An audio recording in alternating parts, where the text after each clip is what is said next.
Hello friends, myself Chidan Thakur. Today we learn Standard 10th English Medium subject Science. So आज हम science के quick revision को start कर रहे हैं, जो चैप्टर नंबर 1 से हम स्टार्ट करेंगे.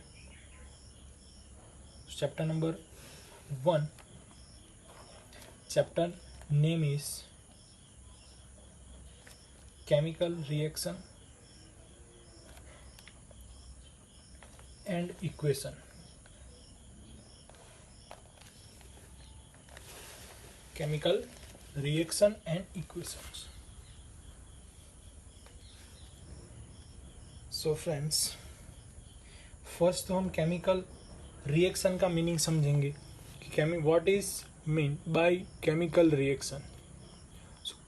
केमिकल रिएक्शन यानी कि आपके पास सब्सटेंस ए होगा, सब्सटेंस बी होगा, उन दोनों सब्सटेंस को आप मिलाते हो, यहाँ पे थोड़ी आप हीट देते हो, टेम्परेचर इज हाई, सो ए और बी मिलके आपको एक नया प्रोडक्ट देते हैं सी प्लस डी. तो यहाँ से इन दोनों का एडिशन होके जो मिलता है आपको, उसको बोलते हैं हम केमिकल रिएक्शन. यानी कि ये जो पार्ट है वो रिएक्ट कर रहा है, यानी कि रिएक्टेंट, यहाँ पे प्रोड्यूस हो रहा है, तो उसको बोलेंगे हम प्रोडक्ट. सो ये दो वर्ड है आपको समझने हैं कि रिएक्शन एंड प्रोडक्ट्स. तो एक बात हुई केमिकल रिएक्शन की कि इन दोनों पार्ट का आप रिएक्शन करके एक दूसरा सब्सटेंस बन रहा है, तो उसको बोलेंगे हम रिएक्शन. अब किस टाइप का रिएक्शन होगा है, तो फर्स्ट हमने देखा था कि जो मैग्नीशियम की रिबिन होती है उसको हम हीट करेंगे. यानी कि एक मैग्नीशियम के आपके पास रिबिन है, उसको यहाँ से आपको हीट करना है. ये क्या है, आपकी मैग्नीशियम की स्ट्रिप है, तो ये मेटल है, उसको आप जैसे ही हीट करोगे तो वहाँ से आपको एक लाइट जैसी दिखेगी और ये हाईली बर्न होगा. तो उसकी वजह से आपको क्या मिलता है कि मैग्नीशियम को ऑक्सीजन यानी कि एयर की प्रेजेंस में आप हीट करते हो, तो आपको एक नया सब्सटेंस मिलता है मैग्नीशियम ऑक्साइड. यानी कि उसका रिएक्शन कैसे लिख पाओगे आप, तो magnesium plus O2 is give magnesium oxide. So magnesium oxide जो बना, तो ये क्या हुआ, आपका रिएक्टेंट हुआ, और ये क्या हुआ, आपका प्रोडक्ट हुआ. तो अब दोनों को आपको बैलेंस करना है. तो यहाँ पे ये साइड मैग्नीशियम कितना है 1, यहाँ पे मैग्नीशियम 1, यहाँ पे ऑक्सीजन कितना है 2, यहाँ पे कितना है 1, तो इसको 2 से मल्टीप्लाई करेंगे तो ऑक्सीजन 2 हो गया. बट ऐसा करके हमें ये जो Mg था सिंगल था, तो उसको हमने यहाँ पे 2 लिख दिया, तो इसको बोलते हैं बैलेंस केमिकल रिएक्शन. एंड ये क्या है, केमिकल रिएक्शन है. तो ये बात हुई आपकी. तो इस तरह से आप प्रेजेंस कर सकते हो.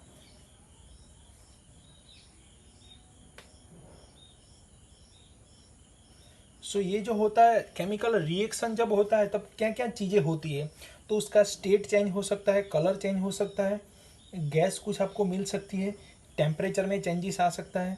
तो ऐसे सारे जो पॉइंट है वो एक रिएक्शन में आपको ध्यान में रखने हैं. तो हम फर्स्ट सीखते हैं, एक दूसरा एग्जांपल ले लेते हैं बैलेंस केमिकल रिएक्शन का. दूसरे केमिकल रिएक्शन को बैलेंस करने की ट्राई करते हैं.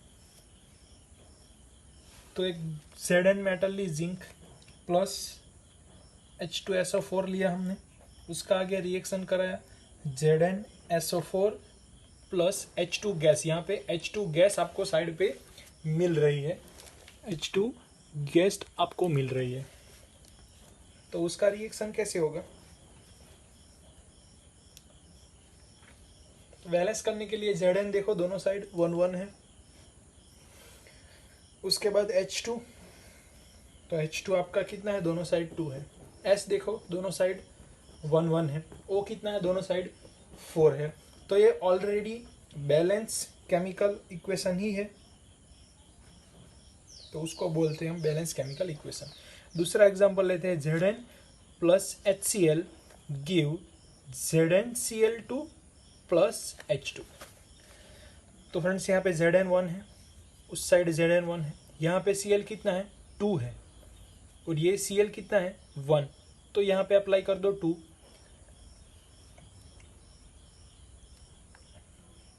Cl2 हो गया, H कितना है 2, यहाँ पे भी H2 हो गया. यानी कि ये क्या हो गया, बैलेंस केमिकल इक्वेशन कंप्लीट हो गया।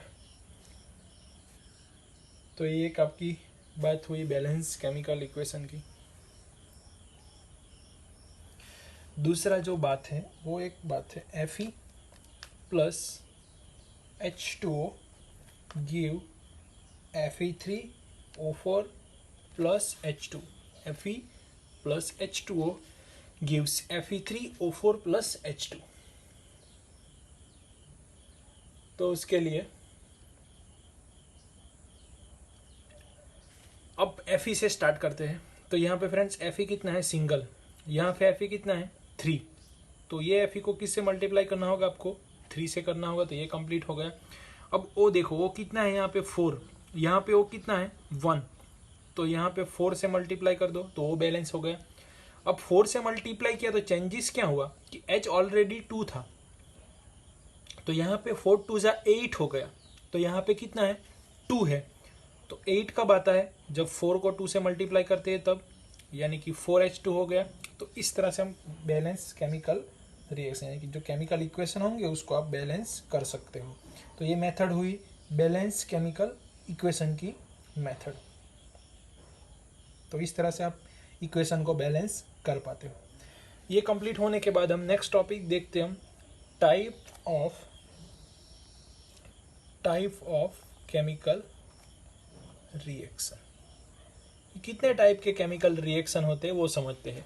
ये जो हमने बेसिक बात की केमिकल रिएक्शन क्या होता है, किस तरह से उसमें बैलेंस किया जाता है, तो ये जो सारी जनरल बातें थी वो हमने कंप्लीट की। जनरल बातें थी तो वो हमने कंप्लीट की। अब नेक्स्ट आगे देखते हैं कि किस तरह के टाइप ऑफ रिएक्शन होते हैं। तो उसमें फर्स्ट टाइप हमें देखनी है कॉम्बिनेशन रिएक्शन।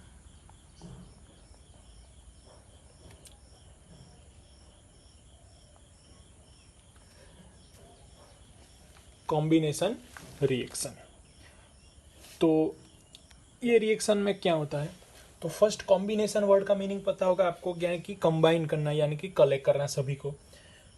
तो हमारे पास एक बीकर है, उसमें पानी है, तो वाटर था,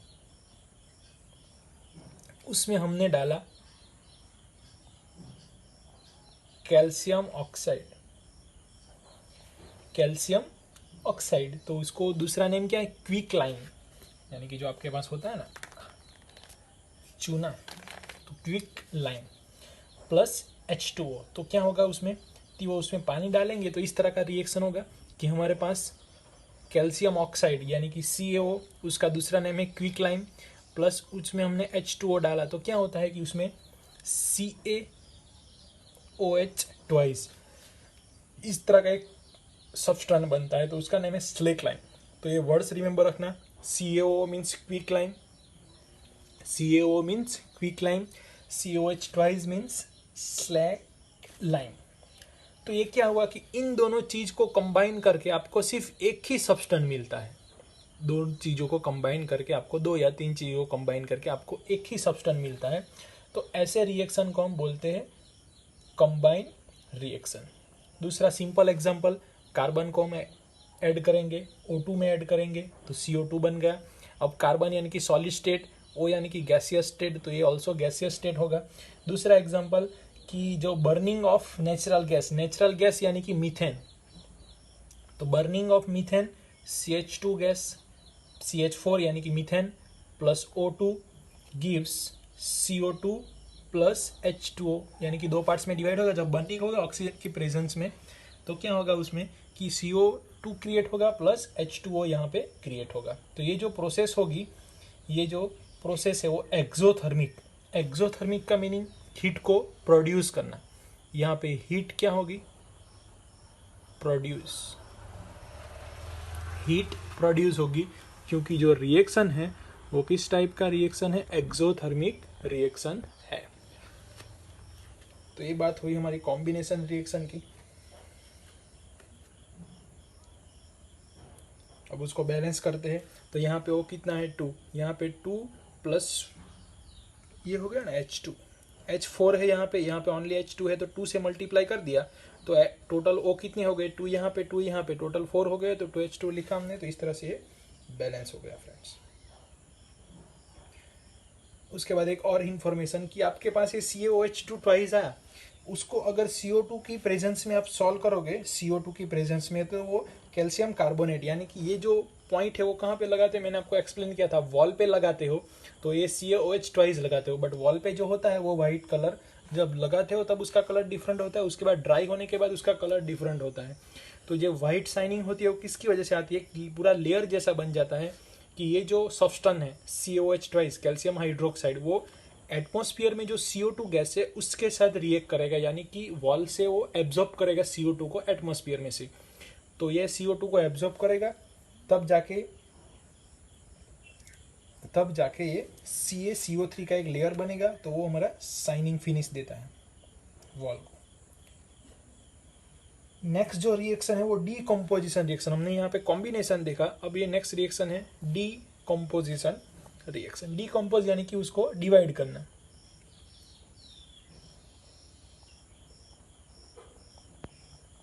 डीकम्पोजिशन रिएक्शन, तो एक चीज को ब्रेक करना, तो हम यहाँ पे सब्सटेंस लेते हैं FeSO4, उसको ब्रेक करने की ट्राई करते हैं, तो FeO3 में ब्रेक होता है plus SO2 plus SO3। FeSO4 का स्टेट सॉलिड होगा, यहाँ से हम हीट अप्लाई कर रहे हैं तो 3 पार्ट्स में वो ब्रेक हो रहा है। तो ये हमारी बात हुई डीकम्पोजिशन रिएक्शन। डीकम्पोजिशन रिएक्शन, एक बार फिर से इक्वेशन देख लो। डीकम्पोजिशन रिएक्शन यानी कि FeSO4 यानी कि नेम क्या होगा उसका, फेरस सल्फेट। ये पार्ट को 2 पार्ट में डिवाइड हो रहा है। Fe के ऑक्साइड यानी कि SO4 था, तो SO4 में से हमें मिला SO2 एंड SO3, ये पार्ट्स मिला। उसके बाद FeSO4 कन्वर्ट हो गया Fe2O3 में। अब इक्वेशन बैलेंस है या नहीं देख लो। O3 टोटल O कितने हो रहे हैं उस साइड, 3 + 3 6 + 2 8, टोटल 8 ये हो रहे हैं। और FeSO4 है लेफ्ट हैंड साइड, और राइट हैंड साइड यानी कि प्रोडक्ट साइड क्या है Fe2, तो 2 कम है, तो उसको मल्टीप्लाई करेंगे तो आपका आंसर क्या मिलेगा, मल्टीप्लाई हो गया 2, तो ये बात क्या हुई 4 हो गए। तो इस तरह से ये बैलेंस होगा फ्रेंड्स, उसको बोलते फेरस सल्फेट। और ये जो सब्सटेंस है Fe2O3 उसको बोलते हैं फेरिक ऑक्साइड। उसके बाद सिंपल रिएक्शन CaCO3 का डीकम्पोजिशन होगा by applying heat CaO plus CO2 में। Quick lime, CO means quick lime and COH12 means slack lime. तो ये डीकम्पोजिशन रिएक्शन है वो किस तरह से होती है, तो ये टोटल 3 टाइप से होती है। फर्स्ट, किसी भी चीज़ को अप्लाई हीट। सेकंड, ये सनलाइट की प्रेजेंस में होती है। और bye electricity, by applying electricity. तो इस तरह से ये डीकम्पोजिशन होता है। उसमें हमें ये जो सनलाइट का रिएक्शन है वो हमें इसमें रिमेंबर रखना है कि AgCl को हम सनलाइट में प्रेजेंस में रखेंगे तो वो 2 पार्ट्स में डिवाइड होगा, Ag एंड Cl2। उसके बाद आप बैलेंस कर लेना, यहाँ पे 2 है तो 2 से मल्टीप्लाई होगा तो 2Ag हो जाएगा। यहाँ पे क्या होगा, सनलाइट अप्लाई होगी तो ये इस तरह से डीकम्पोज हो जाएगा। तो ये जो रिएक्शन है वो कहाँ पे यूज होता है, तो silver bromide also behave as the same way. Black and white photography में आपको यूज होता है, आप Cl लिख लो या Bl लिख लो, सेम होगा। तो एक बात हुई आपकी कि ये सनलाइट की प्रेजेंस में होता है, और ये आपको ब्लैक एंड वाइट फोटोग्राफी में यही रिएक्शन आपको देखने को मिलेगा। तो 2 रिएक्शन हुए।